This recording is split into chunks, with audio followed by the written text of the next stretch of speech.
नमस्कार मित्रों।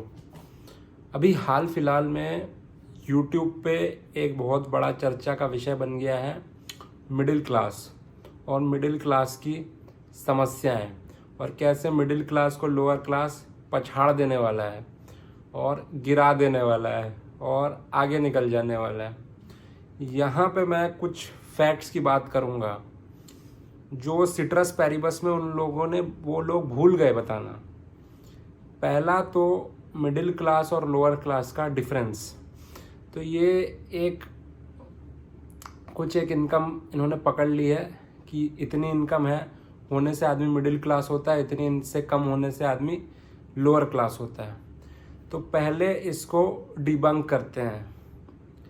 पहली बात ये कि लोअर क्लास और मिडिल क्लास ये डिवीज़न पैसों के आधार पर नहीं होता। It's not only economic class, it's a socio economic class.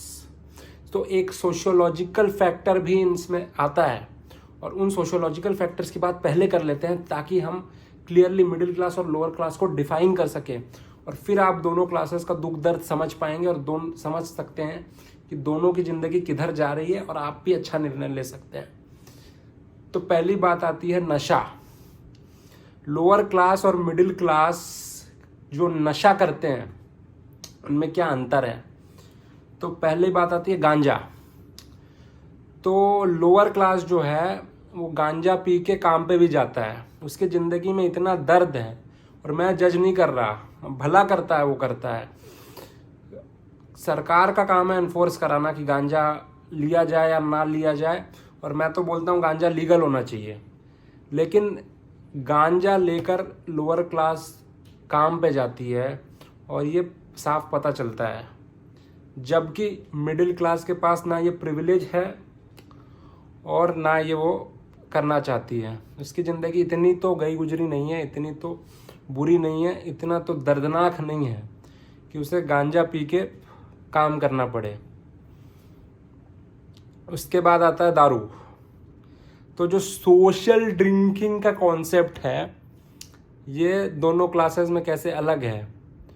तो मिडिल क्लास में क्या होता है कि लोगों के घर होते हैं, घर प्रॉपर घर, उसमें ऐसे पंखा एसी वेसी चल रहा होता है और बोतल खुलती है और गिलासों में बांट के पीते हैं। या लोअर क्लास का सोशल ड्रिंकिंग अलग है। ये जो बोलते हैं ना ठेले वाले इतना पैसा कमाते हैं, इतना पैसा कमाते हैं, पर कभी आप ऐसे एरिया में जाओ जहाँ ठेले रखते हैं और रात के समय जाओ, रात को 11-12 बजे हो, किसी ठेले वाले से की दोस्ती हो तो ये बताएगा ये लोग क्या कर रहे होते हैं। ये लोग शाम को पैसा कैश फ्लो गिनना शुरू कर देते हैं और एक बजट सेट असाइड होता है कि रात को दारू आ जाएगी। और इनका सोशल ड्रिंकिंग में बाजार का एक अच्छा सा ग्रुप, मतलब एक काफ़ी बड़ा सा ग्रुप, और इनको सड़क पे पीने पे मजबूर होते हैं ये लोग। इनके पास पीने के लिए एक प्रॉपर जगह नहीं होती है। और तो आप ही बताइए कौन सा सेफ है, ऐसे सड़क पे पीना है। अब वहाँ पे कोई आते जाते इंसान के साथ मारपीट हो सकती है, आपस में तो कई बार लड़ाई हो जाती है, जबकि जो घर पे पी रहे हैं वो तो पी के सो जाएंगे। तो सोशल ड्रिंकिंग का मतलब होता है थोड़ा कम अल्कोहल, पर यहाँ पे सोशल ड्रिंकिंग का मतलब थोड़ा ज़्यादा अल्कोहल होता है। क्यों? क्योंकि जो ज़्यादा कमा रहा है वो ज़्यादा पैसा कंट्रीब्यूट कर देता है खुशी के नाम पे। ये हो गई दारू की बात।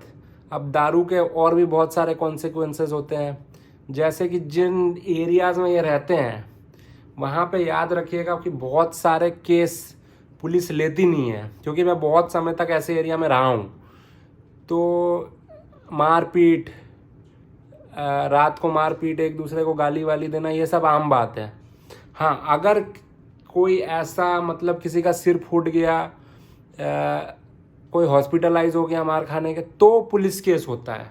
लेकिन किसी ने किसी को चाटा वाटा मार दिया ये तो कोई केस ही नहीं होता है। इस तरह का जीवन है इनका। और इनसे मतलब किस चीज़ में compete करने में लग रहे हैं? पैसा कमाने में। तो ये फिजूल का कॉर्टिसोल बढ़ाने का एक नया नुस्खा बता रहे हैं ये सारे फिन इन्फ्लुएंसर्स। दूसरे पॉइंट पे आते हैं, नशा मैंने कवर किया। दूसरे पॉइंट पे आते हैं, ज़िंदगी कितनी खुशहाल है। इसमें सबसे बड़ा पॉइंट होता है कि ज़िंदगी बीत कहाँ रही है। बहुत सारे लोग क्या काम करते हैं, ड्राइवर का, रैपिडो चलाता है कोई ट्रक ड्राइवर, कोई ऊबर, कोई सड़क पर ठेला लगाता है, कारपेंटर, इलेक्ट्रिशियन, प्लम्बर, सारे काम बहुत अच्छे हैं। इन्हीं के वजह से समाज जिंदा है और इन काम पे बहुत पैसा मिलना चाहिए। लेकिन इन काम में रहने के दुख क्या है, मैं अब तो अपनी सहानुभूति बता रहा हूँ कि इनको हर समय मूविंग रहना पड़ता है। ह्यूमन बॉडी जो है बहुत ज़्यादा लोकोमोट करने के लिए बना नहीं है कि सहारा से सब सहारा से जा रहे हैं वो एल्प्स माउंटेन की तरफ और खाना ढूंढ रहे हैं। ऐसा कार्य करने के लिए मनुष्य का शरीर बना नहीं है। और वो जब जाते थे पुराने समय में तो धीरे धीरे जाते थे। 50 की स्पीड से दिन भर बाइक चलाना, एक तो कितना हेल्थ हैजर्ड का खतरा, धुआं पीते पीते शहर में जाना है, लंग्स खराब हो जाते हैं, कैंसर की पूरी तैयारी हो रही है। एक्सीडेंट की प्रोबेबिलिटी खुद बढ़ा रहे हैं, इतनी अनसेफ ड्राइविंग होती है। उसके बीच में से जाना आवश्यक बना लिया है खुद के लिए। इससे बुरी लाइफ क्या होगी। उसके बाद ये अगर पैसे कमा रहे हैं 30-40 हज़ार, जितना कि एक परचून की दुकान वाला कमा रहा है, तो परचून की दुकान वाले का मतलब रिस्क कम है उसकी ज़िंदगी में और वो बेटर लाइफ जी रहा है। फिर मतलब जो छोटी मोटी नौकरियां करते हैं कॉरपोरेट में, तो ये लोग कहते हैं कि उनसे ज़्यादा कमा लेते हैं ये लोअर क्लास वाले लोग। तो एक चीज़ समझिए, ज़िंदगी कहाँ बीत रही है बहुत इम्पोर्टेंट है।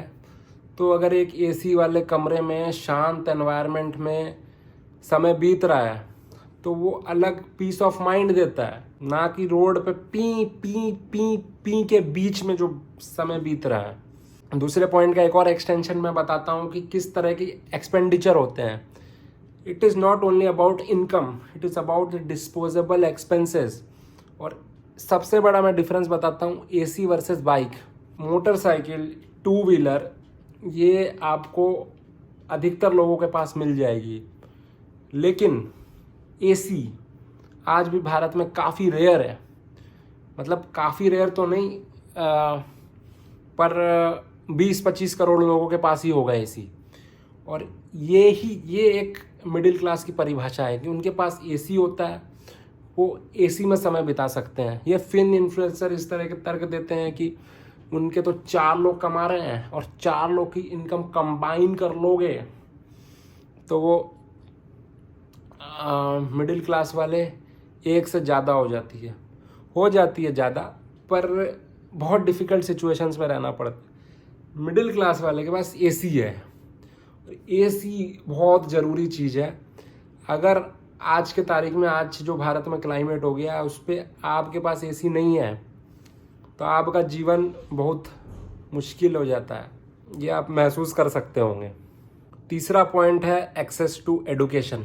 भारत में अभी तक जो स्थिति रही है, अंग्रेजी आना बहुत आवश्यक है आगे की पढ़ाई करने के लिए। मतलब कि पोस्ट ग्रेजुएशन, यहाँ तक कि इंजीनियरिंग, मेडिसिन, लॉ, ये सारी पढ़ाई करने के लिए भी अंग्रेजी आना बहुत आवश्यक है। मिडिल क्लास को जो प्राइमरी एडुकेशन होती है अधिकतर वहाँ पे ये सिखा दिया जाता है। लोअर क्लास को दिक्कत रहती है। हालांकि अब भारत में हर कोई अंग्रेजी मतलब बहुत लोग अंग्रेजी बोल लेते हैं। मतलब रैपिडो वाला भी अंग्रेजी बोल लेता है, पियोन वियोन बहुत सारे शहरों में तो बोल ही लेते हैं। पर उसमें साहित्य पढ़ सके, उसमें मतलब कि जो टेक्निकल लैंग्वेज है उसमें विषय को कॉम्प्रीहेंड कर सकें, विषय को गहराई से समझ सकें, इतनी अंग्रेजी नहीं आ पाती, जो बाद में दिक्कत पैदा करती है। और पढ़ाई लिखाई बहुत महंगी हो गई है, बहुत सारे मौके करियर के उनको नहीं मिल पाते हैं। तो ये जो कुछ ऐसे काम करते हैं जैसे मोमो बेचना, इसमें बहुत पैसा मिलता है, तो ये मजबूरी में करते हैं, फिर खुशी के मारे नहीं करते। फिर लैक ऑफ एडुकेशन से एक और समस्या आती है, अलग विषय जानकारी के मुद्दे, यहाँ तक कि समाज कैसा होना चाहिए, राजनीति कैसी होनी चाहिए, धर्म कैसे होने चाहिए, इस पे भी पढ़ने में काफ़ी परेशानी होती है, बहुत दिक्कत आती है। पॉइंट है डिसअलाइंड फैमिलीज़। तो अधिकतर ये जो केसेस आप देखेंगे कि महिला गांव में रहती है और पुरुष शहर में आया है कमाने, ये ज़्यादातर लोअर क्लास के साथ ही होता है और इससे बहुत सारी सोशोलॉजिकल प्रॉब्लम्स होती है, जैसे किसी की बीवी किसी के साथ भाग गई, इस तरह की प्रॉब्लम्स, इस तरह की सोशोलॉजिकल प्रॉब्लम्स इन्हीं कारणों से आती है, क्योंकि भारत में रियल एस्टेट के प्राइसेस बहुत ज़्यादा हैं शहरों में। दूसरा, डिसअलाइंड फैमिलीज़ में आप देखेंगे कि बहुत कम एज में ये लोग भाग के शादी कर लेते हैं। 10वीं का एग्ज़ाम दिया, भाग के शादी कर ली। अब क्या करते हैं, ये लड़का ऑटो चलाता है, लड़की काम वाली का काम करती है, तो कुछ ना कुछ तो इनकम होगी। तो फिर मतलब कि 10-15 हज़ार 20 हज़ार जो भी इनकम हुई, अब ये फिन इन्फ्लुएंसर्स क्या करेंगे, उसको जोड़ लेंगे। देखिए इनके तो पिताजी 30-35 हज़ार कमाते हैं और बेटा इतना कमाता है, बहू इतना कमाती है, देखिए टोटल फैमिली इनकम कितनी ज़्यादा हो गई। तो वो कमाने के लिए एक अपॉर्चुनिटी कॉस्ट भी तो है, उसने उसको पढ़ाई छोड़नी पड़ी, फिर इसका बहुत जल्दी बच्चा हो जाएगा, तो इसका और बहुत चांसेस है कि सबसे ज़्यादा चांसेस है कि उसको अच्छी एडुकेशन नहीं मिलेगी।